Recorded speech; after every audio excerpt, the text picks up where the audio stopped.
Welcome everyone in today class. So today we will do the properties of the conditional probability with the proof. But before to proceed further, I would like to give you the brief history of the conditional probability, that what is the conditional probability with the example, so that you will get the clarity of the topic. And after that we will proceed towards the uh, properties with the proof. So let's start with the topic, that is probability. So probability means a chance, और you can say संभावना, किसी चीज की होने या ना होने की चांसेस या संभावना क्या होगी, उसे हम कहते हैं प्रोबेबिलिटी। तो ये तो हो गया जो हम छोटी क्लासेस में पढ़ा करते थे, but in the higher mathematics we will deal with the conditional probability. So conditional probability, as the name suggests, that conditional probability means a condition is given to you in this probability. ठीक है, so you have to find the probability of the given condition. So as the definition suggests that E and F are two events associated with the same sample, कि E और F क्या है, आपके हमारे दो events होंगे, same sample space होगा जिनका, और जो कंडीशनल प्रोबेबिलिटी होगी इवेंट E की, जिसके अंदर जो F इवेंट होगा वो ऑलरेडी अकर होगा, यानी पहले से ही होगा, उसे हम क्या कहेंगे, कंडीशनल प्रोबेबिलिटी। तो कंडीशनल प्रोबेबिलिटी ऑफ E यानी इवेंट E की जिसके अंदर F इवेंट ऑलरेडी अकर होगा, तो उसकी हम निकालते हैं कंडीशनल प्रोबेबिलिटी, जिसको हम क्या लिखेंगे, P of E by F. ये आप देख सकते हैं, इस तरीके से हम लिखेंगे, और कंडीशनल प्रोबेबिलिटी का फॉर्मूला होता है P of E by F is equal to probability of E intersection F divided by probability of F, जिसके अंदर आपका डिनोमिनेटर क्या होता है, आपको पता है denominator can not be zero, तो probability of F can not be equal to zero. That is the conditional probability, कि दो इवेंट्स होंगे आपके पास और उनका सेम सैंपल स्पेस होना चाहिए, और ये आपका फॉर्मूला है। Let start with the example. So understand the example की एक फैमिली है जिसमें दो चिल्ड्रन हैं। तो हमें प्रोबेबिलिटी बतानी है कि what is the probability that both children are boys, कि दोनों चिल्ड्रन क्या हो, दोनों चाइल्ड क्या हो, बॉयज हो। गिवन दैट क्या आपको गिवन है, at least one of them is a boy, कि उनमें से एक क्या हो, एटलीस्ट कम से कम एक क्या हो, उसमें से लड़का हो। तो जो भी आपको गिवन इवेंट हो उसको आप एफ इवेंट मानेंगे, जो कि आपके डिनोमिनेटर के अंदर लिखा जाता है।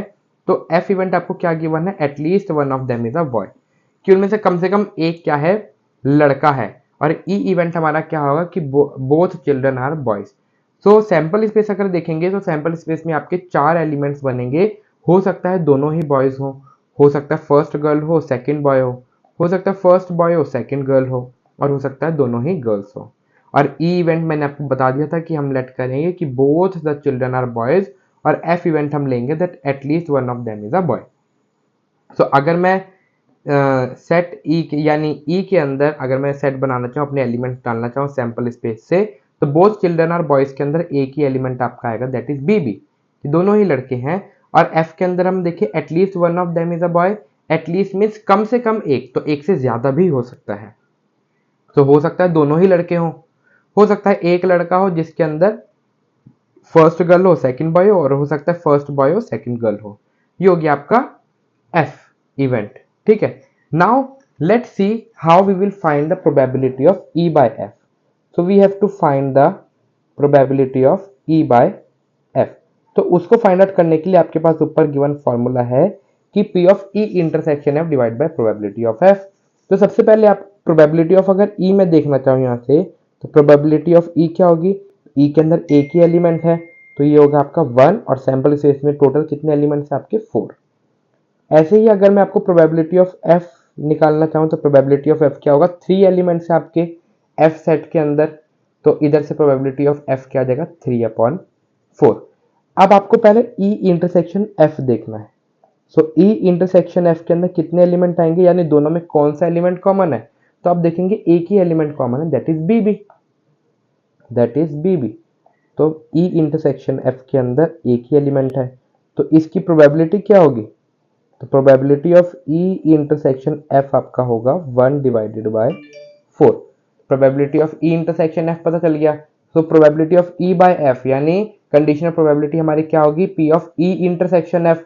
तो probability of E intersection F अभी हमने निकाला, वो क्या है, 1/4, और प्रोबेबिलिटी ऑफ एफ अभी हमने निकाला, वो है हमारा 3/4। अगर आप इसे सॉल्व करेंगे आपको आंसर क्या मिलेगा, 1/3, बिकॉज 4 से 4 कैंसिल हो जाएगा। तो कंडीशनल प्रोबेबिलिटी आपकी क्या आ गई, दैट इज 1/3। 3। तो इस तरीके से हम देखते हैं अपनी conditional probability and I hope so आपको अच्छे से समझ में आ गया होगा कि आपको किस तरीके से कंडीशनल प्रोबेबिलिटी निकालते हैं और कंडीशनल प्रोबेबिलिटी क्या होता है। Now move towards the proof या प्रॉपर्टीज के प्रूफ आप बोल सकते हैं। तो प्रॉपर्टीज अगर हम देखेंगे तो बिफोर टू प्रोसीड फर्दर मैंने दो इवेंट्स लिए हैं ई और एफ जिनका सैंपल स्पेस सेम है, that is S of an event. तो प्रॉपर्टी वन अगर आप देखेंगे तो प्रॉपर्टी वन आपको गिवन है कि probability of S by F, S क्या है आपका सैंपल स्पेस, तो probability of S by F is equals to probability of F by F, यानी probability of sample space divided by F करेंगे और probability of F by F अगर निकालेंगे तो वो किसके इक्वल आएगी, 1 के इक्वल आएगी। So let's see the proof. So this is the proof I am starting. So let understand that we know that probability of S by F क्या होगी आपकी, अगर हम प्रीवियस फॉर्मूले में देखेंगे तो probability of S intersection F divided by probability of F, और एस इंटरसेक्शन एफ क्या आएगा आपका, प्रोबेबिलिटी ऑफ एफ के इक्वल आएगा। सपोज हम लास्ट वाला एग्जांपल ही देखते हैं जिसके अंदर सैंपल स्पेस आपका क्या था, सैंपल स्पेस आपका ये देखिए सैंपल स्पेस क्या था, B B G B P G and G G. और अगर मैं एफ के अंदर देखूं तो एस इंटरसेक्शन एफ अगर आप यहां से देखना चाहें तो एस इंटरसेक्शन एफ के अंदर आप क्या होगा, आपका पूरा का पूरा एफ सेट ही तो आएगा। देखिए एस आपका बड़ा सेट है, एफ आपका छोटा सेट है, एफ के अंदर 3 एलिमेंट है इसी एलिमेंट के, तो एस इंटरसेक्शन एफ क्या आएगा, ये पूरा का पूरा एफ सेट आ जाएगा। तो प्रोबेबिलिटी ऑफ एफ आ जाएगा P of S intersection F, और पी ऑफ एफ कैंसिल हो जाएगा तो वो किसके इक्वल आ जाएगा आपका, 1 के इक्वल आ जाएगा। अगर हम probability of F by F की बात करेंगे तो probability of F by F क्या होगा, probability of F by F होगा probability of F intersection F divided by probability of F. अगर सेम सेट का इंटरसेक्शन निकालेंगे तो हमें सेम ही तो सेट मिलेगा, यानी अगर मैं f का इस f सेट का इंटरसेक्शन निकालूं इसी सेट के साथ तो मेरे को f सेट ही तो मिलेगा, सेम सेट मिलेगा। तो probability of f by probability of f equals to 1। So now give this to be the equation 1 and give this to be the equation number 2। सो अगर आप दोनों इक्वेशन देखेंगे तो दोनों इक्वेशन से आप देखेंगे कि ये भी 1 के इक्वल है, ये भी 1 के इक्वल है। मैं बोल सकता हूं कि ये दोनों आपस में इक्वल होंगे, तो probability of s by F is equals to probability of f by F equals to 1। यही आपकी प्रॉपर्टी नंबर 1 थी कि probability of s by F is equals to probability of f by F equals to 1। So I hope so property number 1 आपको clear होगी। मैंने आपको पीछे last example समझा दिया था तो उधर से मैं आपको समझाने की कोशिश कर रहा हूं। Now move on to the property number 2। तो प्रॉपर्टी नंबर 2 कहती है कि इफ ए और बी एनी टू इवेंट्स, अगर ए और बी आपके कोई भी दो इवेंट्स हैं ऑफ अ सैंपल स्पेस, कोई भी सैंपल स्पेस आपको गिवन है और ए और बी क्या है, दोनों उसके इवेंट्स हैं। F is an event of S, F भी क्या है, एस का इवेंट है, such that probability of F क्या है, can not be equals to 0। Probability of F क्या है, वो 0 के इक्वल नहीं है। तो अगर हम देखेंगे probability of A union B, probability of A union B equals to probability of A by F plus probability of B by F minus probability of A intersection B by F. ये आपका क्या है, 11th के अंदर आपने देखा होगा कि आपका सेट ए यूनियन बी किसके इक्वल होता है, सेट ए के एलिमेंट प्लस सेट बी के element minus A intersection set B के एलिमेंट। तो वही चीज यहाँ पे यूज कर रखी है। अगर आपको ये क्लास 11 का फर्स्ट चैप्टर अच्छे से पता होगा तो probability of A union B by F का क्या होगा, बस एफ को डिवाइड कर दे इन्होंने, तो probability of A by F क्या होगा, A union B by F का क्या होगा, probability of A by F, यानी पहले ए फिर बी के बी सेट के element that is probability of B by F minus probability of A intersection B divided by F. अगर किसी केस के अंदर ए और बी क्या होंगे, डिसजॉइंट इवेंट होंगे। डिसजॉइंट इवेंट मतलब क्या है, it mean there are no common thing, it mean there is no common element, उन दोनों में कुछ भी कॉमन नहीं है। अगर कुछ भी कॉमन नहीं होगा तो क्या होगा, उसके अंदर ए इंटरसेक्शन बी क्या होता है, ए इंटरसेक्शन बी अगर डिसजॉइंट सेट है तो उधर एम्प्टी होता है, यानी 0 होता है, नल होता है। तो अगर ए और बी आपके डिसजॉइंट सेट होंगे तो उधर आपका क्या होगा, probability of A intersection B by F क्या होगा, आपका 0 हो जाएगा। तो इतना पार्ट आप काट देंगे तो आपका इतना सेट बचेगा। तो ये आपकी सेकंड प्रॉपर्टी। सो लेट्स सी किस तरीके से इसका हम प्रूफ देखेंगे। सो हमें पता है, this is the proof, you can see and you can write it down, that we know that probability of A union B by F, अभी हमने फॉर्मूला देखा था कंडीशनल प्रोबेबिलिटी का, हमने क्या देखा था, probability of E by F. भाई इधर ई की जगह क्या लिखा है, ए यूनियन बी लिखा है, तो probability of A union B by F क्या होगा, probability of A union B intersection F divided by F. आप इस ए यूनियन बी को कुछ टाइम के लिए ई मान लीजिए, तो इधर क्या आता, E intersection F A union B की जगह E intersection F divided by probability of F. ठीक है, अब मैं इसको ओपन करता हूं, ये अगेन आपके 11 का कॉन्सेप्ट है। अगर आप ओपन करेंगे तो क्या हो जाएगा, A intersection F union as it is रहेगा, तो ए इंटरसेक्शन एफ और क्या हो जाएगा, बी इंटरसेक्शन एफ, और ये हो गया आपका बी इंटरसेक्शन एफ। अगेन मैं आपको बताता हूं, इसको मैंने ओपन करा है A union B intersection F को, तो इसको मैं कैसे लिख सकता हूं, A intersection F then union as it is रहेगा, देन बी इंटरसेक्शन एफ, और डिवाइड के अंदर क्या है आपका P of F as it is रहेगा। अब हम डिस्ट्रीब्यूटिव प्रॉपर्टी लगाते हैं यूनियन ऑफ सेट्स की, ठीक है, ओवर इंटरसेक्शन। तो आपको पता है किस तरीके से, अभी मैंने आपको बताया था ए यूनियन बी किसकी इक्वल होगा, सेट ए के एलिमेंट प्लस सेट बी के element minus of A intersection B, यही होगा। तो इसके अंदर ए को क्या है, आप कुछ देर के लिए ए इंटरसेक्शन एफ ले लीजिए और बी को बी इंटरसेक्शन एफ ले लेंगे, तो हम कैसे लिख सकते हैं, A set as it is that is probability of A intersection F then probability of B intersection F, then क्या होता है आपका A intersection B. A intersection B क्या होगा आपका, दैट इज ए की वैल्यू अगर देखें तो A intersection F intersection B intersection F. तो अगर मैं इसको मैं लिखना चाहूं तो कैसे लिख सकता हूं, A intersection B intersection F, ऐसे लिख सकता हूं। तो वही चीज मैंने यहां लिख दी है, ठीक है, याद रहे माइनस का साइन भी आता है, then divided by P of F. अब मैं क्या कर सकता हूं, इसको मैं सेपरेट कर लिया, यानी पी ऑफ एफ इसको भी डिवाइड कर रहा है, इसको भी डिवाइड कर रहा है, इसको भी डिवाइड कर रहा है, तो मैंने सबको अलग कर लिया। अब अगर मैं कंडीशनल प्रोबेबिलिटी का, if we see the formula of the conditional probability, then P of A intersection F by P of F क्या होगा आपका, P of A by F, यही तो होगा। और P of B intersection F by P of F क्या होगा, P of B by F, यही होगा if you see the formula of the conditional probability. And minus probability of A intersection B intersection F divide by P of F क्या होगा, probability of A intersection B by F, यही होगा। So यही आपको proof करना था।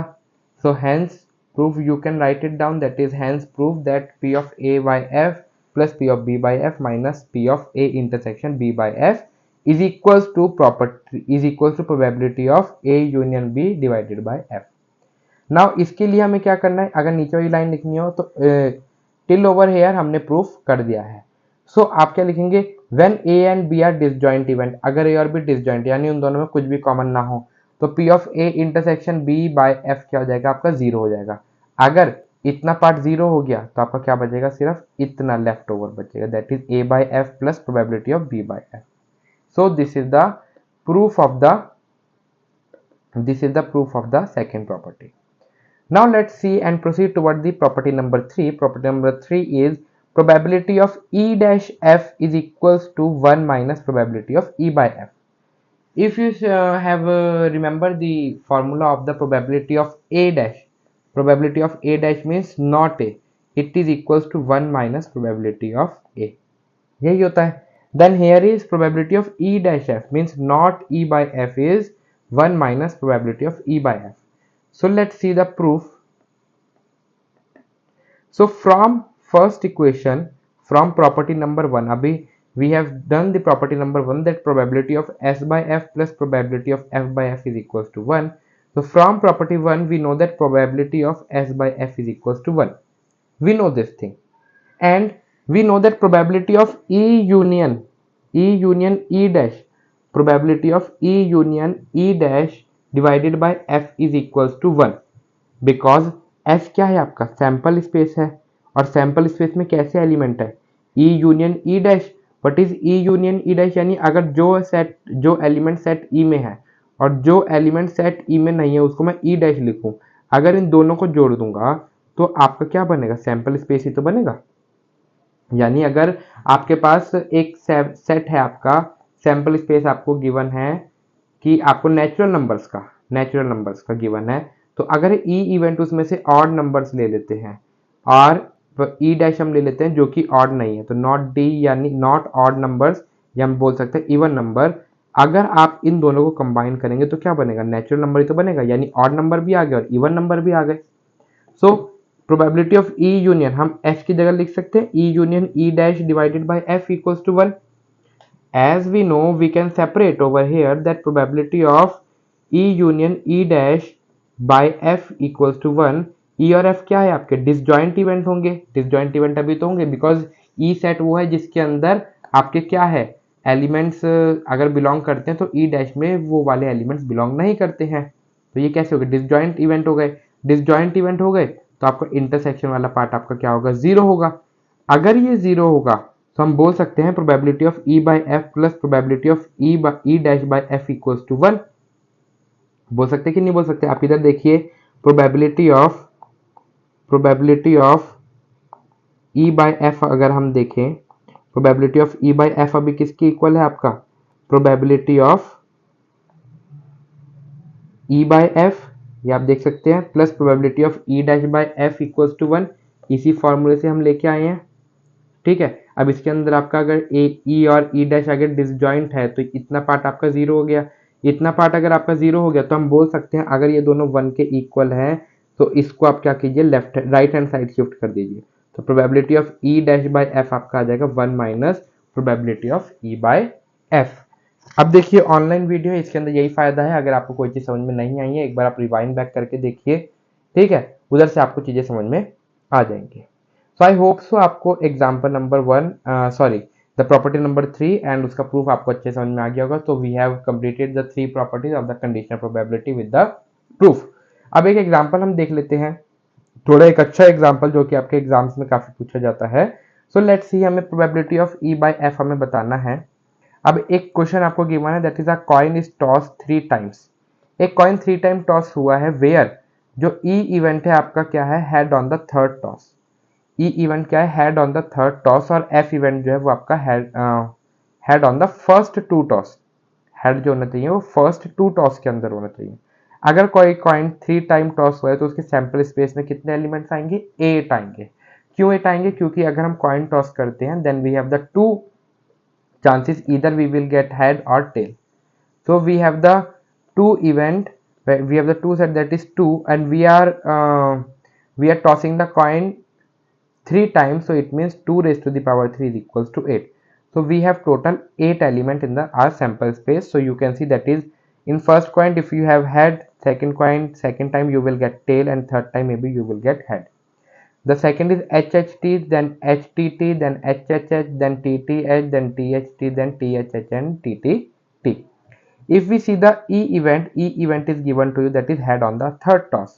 Head on the third toss means head जो आपका third toss में आना चाहिए।